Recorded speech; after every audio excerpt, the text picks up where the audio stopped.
The coffee spilled in slow motion. At least that's how Ethan would remember it later. Hot liquid cascading through the air, the ceramic mug tumbling, and then the inevitable collision with a crisp white dress shirt that probably cost more than Ethan's entire weekly grocery budget. "Oh God, I'm so sorry," Ethan gasped, his portfolio of paintings scattering across the cafe floor as he lunged forward with napkins. The man, tall, broad-shouldered, with dark hair slightly graying at the temples, looked down at his ruined shirt with an expression Ethan couldn't quite read. For a moment, the entire cafe seemed to hold its breath. Then the man laughed. It wasn't a polite, forced laugh. It was genuine, starting deep in his chest and rising until his gray-blue eyes crinkled at the corners. "You know what?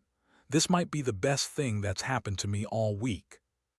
Ethan blinked, still holding the napkins uselessly. "I just destroyed your shirt, and that's the best thing." "I was on my way to sign divorce papers," the man said, dabbing at the coffee stain with a wry smile. "Now I have an excuse to be late. I'm Noah, by the way." "Ethan?" He extended his hand, then realized it was covered in coffee. "Sorry, I'm apparently a disaster today." Noah shook it anyway, his grip firm and warm. "Aren't we all?"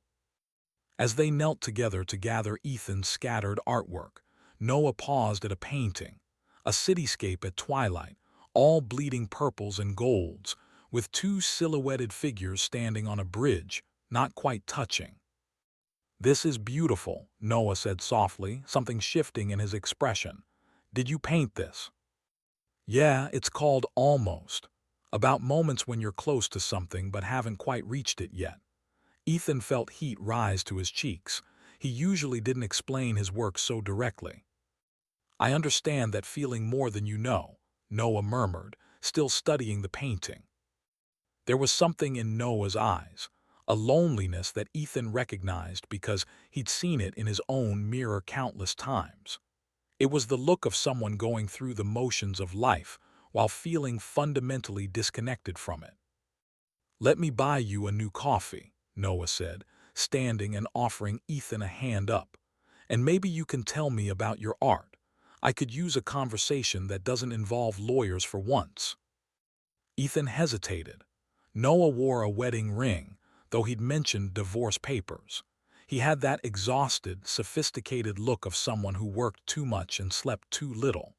He was probably straight, probably just being polite, probably wouldn't want anything to do with Ethan once he figured out.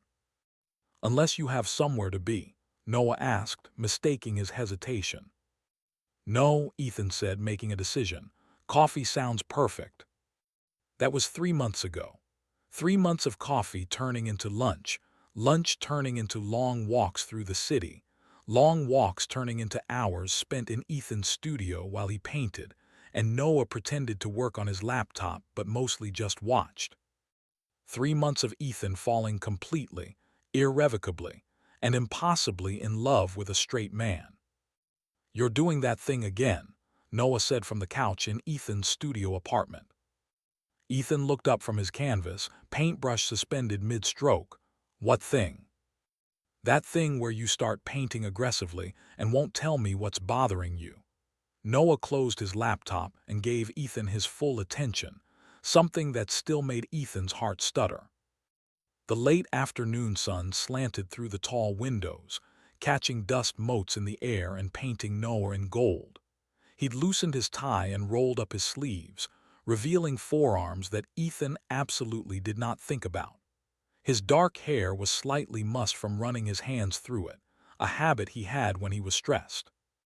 "Nothing's bothering me," Ethan lied, adding another violent stroke of crimson to his canvas. "Ethan!" The way Noah said his name, patient, knowing, concerned, made something crack in Ethan's chest. He set down his brush with more force than necessary. "It's nothing, just, my ex texted." Noah's expression darkened slightly. "Marcus, what did he want?" "To remind me that I'm apparently incapable of maintaining healthy relationships." Ethan laughed bitterly. "He said I'm too intense, too emotional, that I fall in love with the wrong people and can't accept reality. He's wrong, Noah said firmly, standing and crossing the studio in 3 strides. He stopped just in front of Ethan, close enough that Ethan could smell his cologne, something woody and expensive. You're not too anything. You're passionate and honest and you feel things deeply. That's not a flaw. Ethan's throat tightened. Noah didn't understand. He couldn't understand that Marcus was right, that here Ethan was again, falling in love with someone he couldn't have, torturing himself with a friendship that felt like constantly touching a live wire. You don't have to defend me, Ethan said quietly. Yes, I do. You're my best friend. Noah's hand settled on Ethan's shoulder, warm and solid. You pulled me out of the darkest period of my life. When my marriage was falling apart, when I couldn't see the point of anything, you showed up. You listened. You made me laugh again. You reminded me that life could be beautiful. Ethan closed his eyes. This was the exquisite torture of it. Noah's affection was real, deep, and completely platonic. Noah had been nothing but honest about his sexuality. He'd mentioned women he found attractive, had even gone on a few dates that he'd nervously asked Ethan's advice about. I'm glad I could help, Ethan managed. You did more than help, you saved me. Noah's hand squeezed his shoulder. I need you to know that. When Ethan opened his eyes, Noah was looking at him with such genuine warmth and gratitude that it physically hurt. This was the problem with Noah. He was kind, emotionally available, and completely comfortable with physical affection in a way that most straight men weren't. It made it so easy to pretend, in stolen moments, that there might be something more. I should finish this painting, Ethan said, stepping back and breaking the contact. Don't you have that presentation tomorrow? Noah glanced at his watch and swore softly. You're right, but I'll see you Friday, our standing dinner date. Date? Noah used that word so casually, not knowing how it twisted in Ethan's gut. Wouldn't miss it, Ethan said with a smile he didn't feel. After Noah left, Ethan stared at his canvas, another painting in his increasingly desperate series about longing. This one showed 2 hands almost touching, separated by what looked like glass or water or maybe just air. He called it Through the Wall. His phone buzzed, a text from his friend Jamie, still pinning over Mr. Straight Guy. Ethan didn't respond. Instead, he picked up his brush and painted until his hands ached and the sun disappeared, trying to exorcise feelings that only seemed to grow stronger with every moment he spent in Noah's presence. What Ethan didn't know, what he couldn't know, was that 3 blocks away, Noah sat in his empty apartment, staring at a photo on his phone. It was a picture someone had taken without them noticing. Ethan and Noah at a park, laughing about something, Ethan's hand on Noah's arm, both of them looking at each other with expressions that were impossible to misread. Noah had been staring at this photo for 20 minutes, his heart pounding in a way it hadn't in years, wondering when exactly friendship had started to feel like falling. Noah couldn't sleep. This was becoming a pattern, lying awake at 2 in the morning, his mind circling back to Ethan like a compass seeking magnetic north. It had started subtly. Small things that Noah told himself were meaningless. The way he looked forward to their coffee meetings more than anything else in his week. How he'd started measuring his days by when he'd see Ethan next. The strange deflation he felt whenever Ethan mentioned a date with someone else. But tonight, something had shifted. He'd been at a company mixer, one of those tedious networking events where everyone drank mediocre wine and made mediocre conversation. A woman named Sarah had approached him. She was beautiful, intelligent, exactly the kind of woman Noah should be attracted to. You're single, right? She'd asked, smiling in a way that made her interest clear. I am, Noah had confirmed. Would you like to get dinner sometime? And Noah had opened his mouth to say yes, because that's what you did when an attractive, interesting woman asked you out, but the word wouldn't come. Instead, he'd found himself saying, I'm sorry, I'm not really available right now. The lie had surprised him, as much as it surprised her. He wasn't dating anyone. He hadn't been intimate with anyone since his divorce finalized 6 months ago. He was, by every definition, available. Except he wasn't.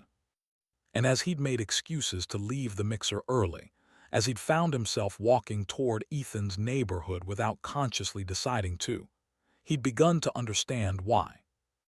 Now, lying in bed, Noah forced himself to examine the truth he'd been avoiding for weeks, maybe months. He thought about Ethan constantly. He rearranged his schedule to maximize time with him. He felt a physical pull toward him that had nothing to do with friendship. When Ethan smiled, truly smiled, Noah felt it in his chest like someone had turned on a light. And when Ethan had mentioned his ex-boyfriend last week, had casually referred to the man he'd dated for 2 years, Noah had felt something sharp and hot and uncomfortably close to jealousy. "I'm not gay," Noah whispered to his empty room. But even as he said it, doubt crept in, because he'd never felt this way about anyone, male or female, in his entire life, including his ex-wife. What he felt for Ethan was consuming, terrifying, and completely undeniable. Noah grabbed his phone and, before he could stop himself, opened a search. Can you be straight and fall in love with a man? 2 hours later, Noah had gone down a rabbit hole of sexuality articles, forums, and personal stories. He learned about the Kinsey scale, about sexual fluidity, about people who didn't experience attraction to a gender but to a person. He read one story that made him stop breathing. "I was married to a woman for 15 years. I thought I was straight. Then I met him, and suddenly all the rules I'd built my life around didn't matter anymore. It wasn't about gender. It was about finding my person." Noah set down his phone with shaking hands. The next morning he texted Ethan, "Can we talk? Not Friday, today." Ethan's response came quickly, "Is everything okay?"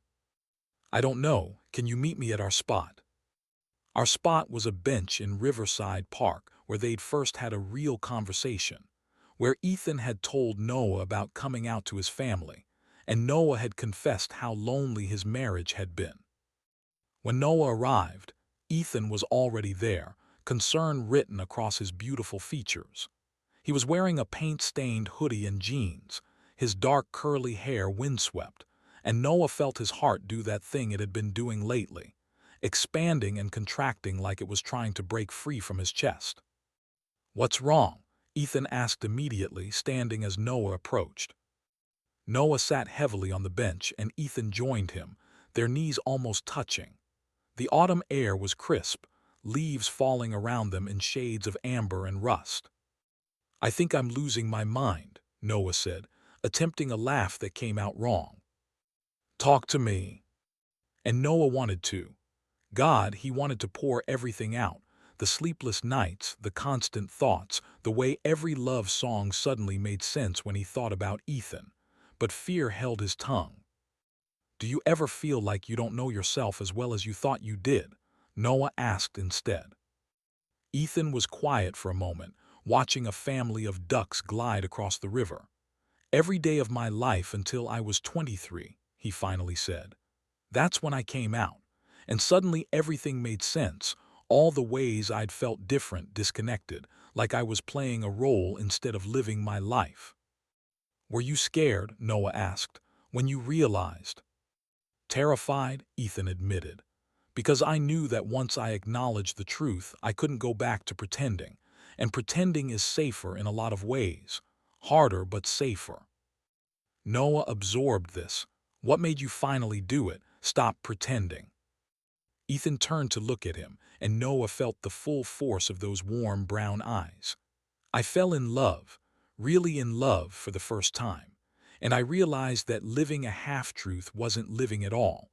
I'd rather be authentic and alone than comfortable and hollow." Something in Noah's expression must have given him away because Ethan's face changed, softened with understanding. "Noah, why are you asking me this?" This was it. The moment where Noah could step off the cliff or step back to safety. Every instinct screamed at him to retreat, to make an excuse, to protect himself and his understanding of who he was.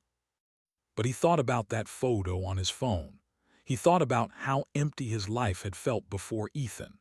He thought about Sarah at the mixer and his inability to say yes because some part of him was already taken. I think, Noah's voice cracked. He cleared his throat and tried again. I think I might be falling in love with you. The world didn't end. The sky didn't fall.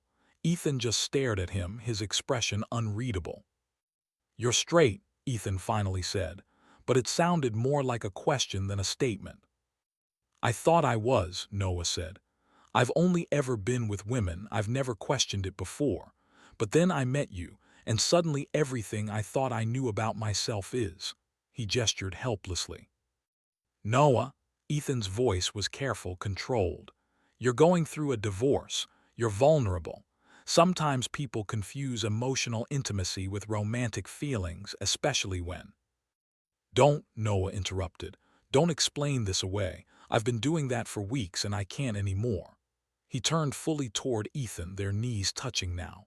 I know what this sounds like. I know how it looks. But I also know that I think about you every minute of every day. That I've turned down dates because they weren't you. That when you laugh, I feel it in my entire body.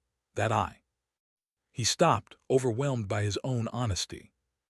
Ethan's eyes were bright, and Noah couldn't tell if it was from tears or something else. You can't just say these things to me. Why not? Because I've been in love with you since the day you laughed about the coffee on your shirt. Ethan's voice broke. Because I've spent 3 months trying to accept that you're straight and that this, he gestured between them, is just friendship for you. Because having you say these things when you're confused or questioning is worse than not having you at all. The confession hung between them, raw and honest. Noah reached out slowly, giving Ethan time to pull away, and cupped his face with one hand. Ethan's skin was warm, and Noah could feel the slight tremble running through him. I'm not confused, Noah said softly. I'm terrified. I'm probably about to have a complete identity crisis.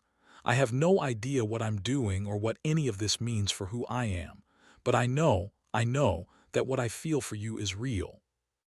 A tear slipped down Ethan's cheek, and Noah caught it with his thumb.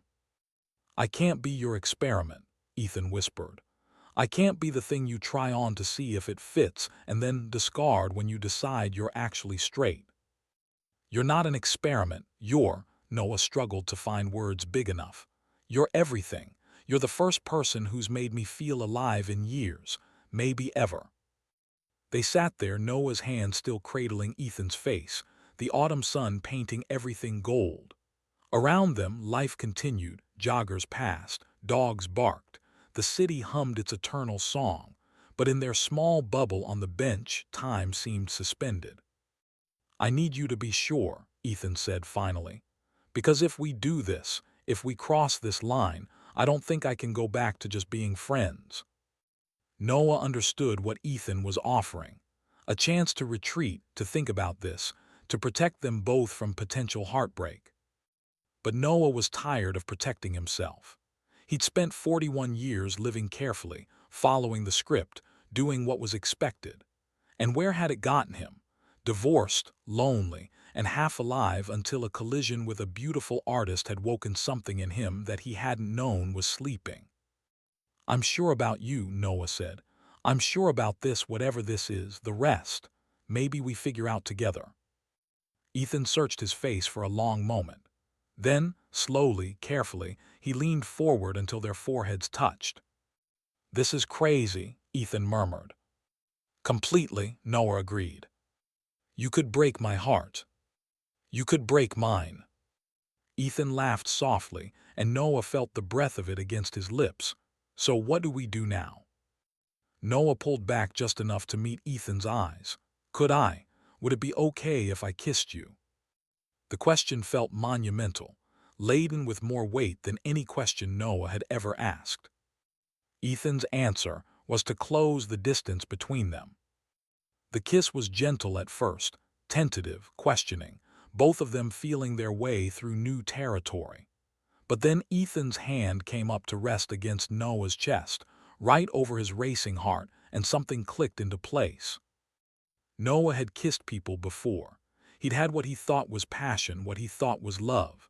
But this was like coming home after a lifetime of being lost. Every nerve ending sang. The world sharpened and softened simultaneously. He understood suddenly what all those songs and poems had been trying to say. Oh, he thought, this is what it's supposed to feel like. When they finally broke apart, both breathing hard, Ethan was crying openly now. Hey, Noah said softly, wiping away tears. What's wrong? Nothing's wrong, Ethan said, laughing through tears. Everything is. I just never thought. I convinced myself this could never happen. Noah pulled him close, and Ethan came willingly, burying his face in Noah's neck. They stayed like that for a long time, holding each other as the sun climbed higher and the world spun on. Everything changed, and yet somehow more right than it had ever been. The first week after the kiss was like living in a dream. Noah and Ethan spent every possible moment together, learning each other in new ways. The way Ethan hummed while he painted, how Noah took his coffee differently when he was stressed, the 1,000 tiny intimacies that come with allowing yourself to fully love someone. But on day 8, reality came knocking in the form of Noah's ex-wife, Jennifer. You're seeing someone, she said when she arrived to pick up the last of her belongings from Noah's apartment. It wasn't a question. Noah, caught off guard, nodded. I am. Jennifer studied him with the shrewd intelligence that had first attracted him to her. You look different, lighter. I haven't seen you smile like this in years. I'm happy, Noah said simply. Good, you deserve that. She paused, a box of books in her arms. What's her name? This was it. The first test of whether Noah could be honest about who he was becoming. He thought about Ethan, about their conversation on the bench, about the promise they'd made to figure this out together. His name is Ethan, Noah said, his voice steady despite his pounding heart. Jennifer's eyes widened. She set down the box slowly. His. Yes. The silence stretched between them, heavy with history and the ruins of their marriage. Noah braced himself for judgment, disgust, maybe anger. Instead, Jennifer started laughing, not cruelly but with genuine surprise. Oh my God, that actually makes so much sense. What? She sat down on the arm of the couch they'd picked out together 5 years ago. Noah, our marriage ended because we loved each other but weren't in love. I thought it was because we'd grown apart or because of work stress or 1,000 other reasons. But maybe, she looked at him with something like compassion. Maybe you were looking for something I could never give you. I didn't know, Noah said quickly. I swear, Jen, I didn't know when we got married, I thought. I know you didn't. You're not capable of that kind of deception. She smiled sadly. Tell me about him. So Noah did. He told her about the coffee spill, about Ethan's art, about how being with him felt like finally understanding a language Noah had been hearing his whole life without comprehension. You really love him, Jennifer said when he finished. I do. I'm terrified and confused and I have no idea what I'm doing, but yes, I love him. Jennifer stood, picked up her box and headed for the door. Then she turned back. For what it's worth, I'm happy for you, really, just be prepared. Not everyone is going to react the way I did. She was right. Noah's parents took it worse than he'd imagined. It's a phase, his mother said, her face pale. You're confused after the divorce.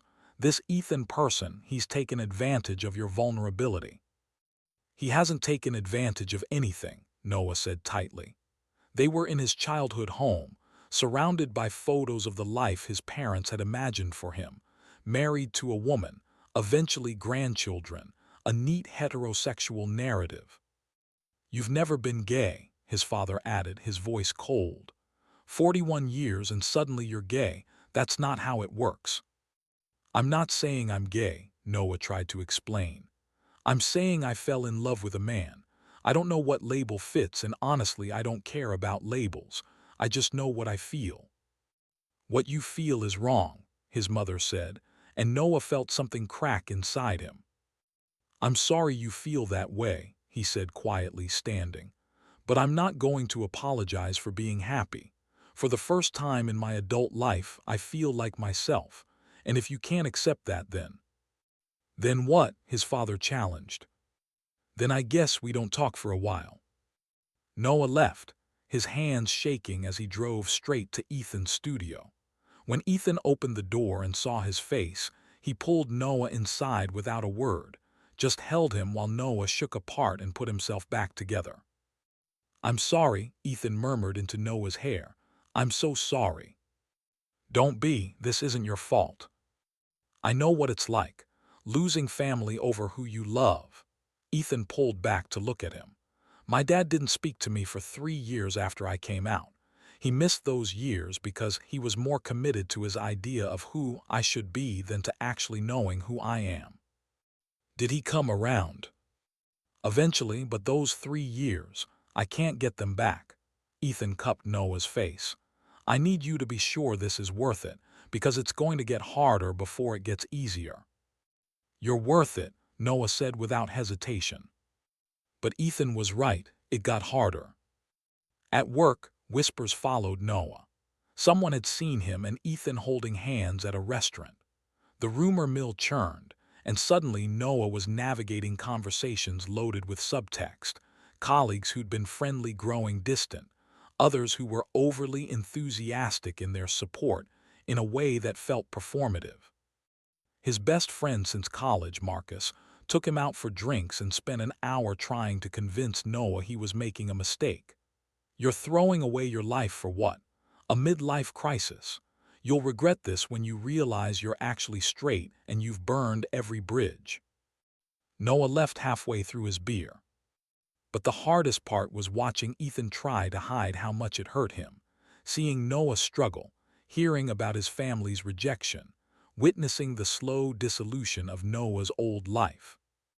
"Maybe they're right," Noah said one night, 3 weeks into their relationship. They were in his apartment, Ethan cooking dinner while Noah sat at the counter, exhausted from another day of navigating judgmental stares and awkward conversations. "Maybe I am confused. Maybe I'm dragging you into my mess and it's not fair to you." Ethan set down the knife he'd been using to chop vegetables. "Do you want to break up?" The question hung in the air, sharp and terrible. "No," Noah admitted. "God, no, but I hate that loving me costs you so much." "Loving you costs me nothing," Ethan said firmly. "Other people's bigotry costs something. Society's narrow definitions cost something. But loving you, that's the easiest thing I've ever done." Noah felt tears prick his eyes. "How are you so sure? How do you know this is worth it?" Ethan came around the counter and took Noah's hands. "Because I've lived without you and I've lived with you and with you is better. Because when I wake up next to you I feel like I'm exactly where I'm supposed to be. Because you make me laugh and you see me, really see me, in a way no one else ever has." He squeezed Noah's hands. "And because I know you feel the same way, even when you're scared." "I do," Noah whispered. "I'm terrified, but I do." "Then that's all that matters. The rest, your parents, your friends, society, they'll either catch up or they won't. But we get to decide what we are to each other, no one else." Noah pulled Ethan close, buried his face in his neck, and let himself cry for the first time since his parents had rejected him. Ethan held him through it, steady and solid, an anchor in the storm.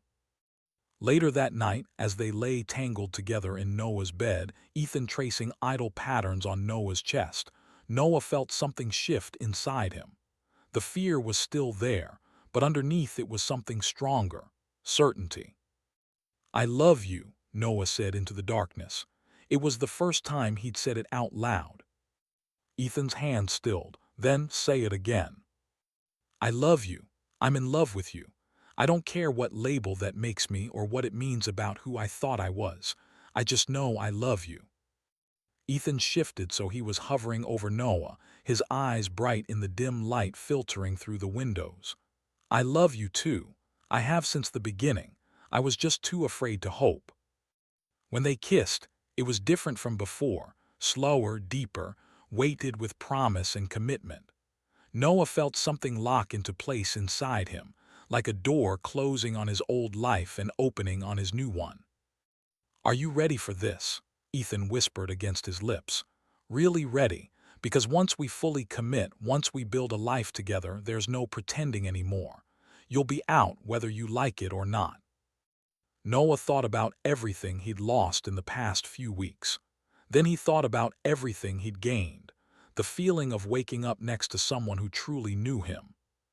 The freedom of being honest about his feelings. The profound joy of being with Ethan. "I'm ready," he said. "I'm terrified, but I'm ready." "Good," Ethan smiled, "because I'm not letting you go." They made love that night, Noah's first time with a man, first time with Ethan, and it was awkward and vulnerable and absolutely perfect. Every touch felt like a revelation, every kiss like coming home. Afterward, holding Ethan as he slept, Noah felt something he hadn't felt in years: peace. Not the absence of problems, but the certainty that whatever came next, they would face it together. His phone buzzed on the nightstand. A text from his mother: "Your father and I need time, but you're our son, we love you, we'll try." It wasn't acceptance, not yet, but it was a beginning.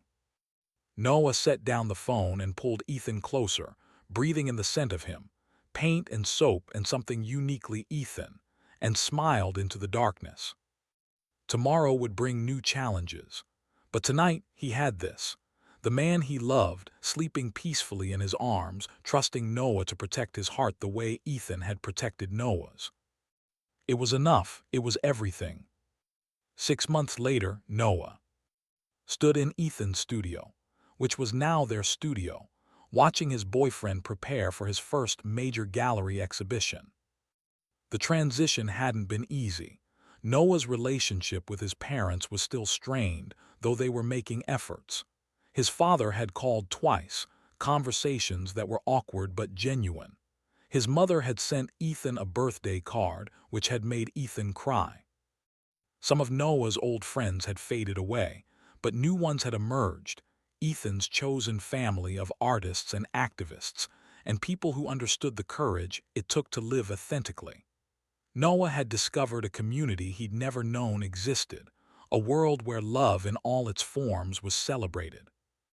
He'd also discovered things about himself. The label he'd been searching for, the one that felt right, was bisexual. He was attracted to women, had been in the past and might be in the future. But he'd fallen in love with Ethan, specifically and completely, and that didn't diminish or invalidate either aspect of his identity. "Does this look pretentious?" Ethan asked, gesturing at the arrangement of his almost series, paintings about longing and near misses that he'd been working on for years. "It looks brilliant," Noah said honestly. "The gallery is lucky to have you." Ethan turned, and Noah's breath still caught at the sight of him, paint-stained, slightly frantic, absolutely beautiful. "I'm nervous."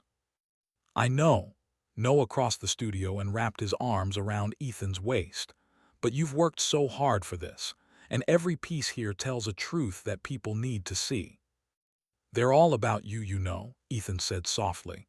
"Even the ones I painted before we met. I was always painting you. I just didn't know your face yet." Noah kissed him, slow and sweet. "Then I can't wait for the world to see how you see me." The gallery opening was packed. Noah stood near the entrance, watching Ethan shine as he talked to collectors, critics, and curious art lovers. He was in his element, passionate and articulate about his work. Noah felt a presence beside him and turned to find Jennifer, elegant in a black dress. "Jen, what are you doing here?" "You invited me, remember?" she smiled. "I wanted to support Ethan, and you." "Thank you, that means everything." They stood together, watching Ethan gesture animatedly at one of his paintings. "He's good for you," Jennifer said. "I can see it. You're more yourself than I ever saw you." "I'm sorry it took me so long to figure out," Noah said quietly. "Don't be, we both grew from our marriage. It just turns out we grew in different directions." She touched his arm. "I'm dating someone too. Her name is Rebecca." Noah looked at her in surprise, then laughed. Really? Really? Funny how life works out. She squeezed his arm. Be happy, Noah, you've earned it. As Jennifer moved into the crowd, Noah's parents appeared in the doorway. His mother wore a nervous expression, his father looked uncomfortable in his suit. But they'd come. They were trying. Mom, Dad, Noah met them halfway. We wanted to see his work, his mother said, to understand what you see in him. It wasn't perfect acceptance, but it was progress. Noah guided them through the exhibition, explaining each piece, watching their faces as they began to understand not just Ethan's talent but the depth of emotion in his work. When they reached the Almost series, his mother stopped in front of the original, the cityscape at twilight with two figures on a bridge. He painted this before you met, she asked. Yes. She was quiet for a long moment. It's like he was waiting for you too. Noah felt his throat tighten. Mom. I don't understand everything, she interrupted. I probably never will, but I can see how much he loves you. It's in every brushstroke. She turned to him, eyes wet. And I can see how much you love him, so we're going to try. Your father and I were going to try to understand. It was the best gift she could have given him. Later that night, after the exhibition, after the congratulations and champagne and exhausted goodbyes, Noah and Ethan found themselves back in their studio apartment, the city lights twinkling through the tall windows. Tonight was perfect, Ethan said, collapsing onto the couch with a contented sigh. Noah sat beside him, pulling Ethan's legs across his lap. You were perfect. I'm so proud of you. Did you see that woman from the Times? She wants to interview me. Ethan's eyes sparkled with excitement. And 3 paintings sold tonight. 3. Just the beginning, Noah said confidently. The world is about to discover what I already know, that you're extraordinary. Ethan's expression softened. Your parents came. They did, and my mom. She's trying, really trying. That's huge. It is. Noah traced circles on Ethan's ankle. I never thought I'd have this. A partner who sees me, a career I'm passionate about. He'd recently taken a position at a nonprofit rather than corporate marketing. The courage to be honest about who I am. You always had the courage, Ethan said. You just needed the right reason to use it. You're my reason. They sat in comfortable silence, the kind that only comes from deep familiarity and trust. Outside, the city hummed its eternal song. Inside, they'd created their own small world, messy and imperfect and completely theirs.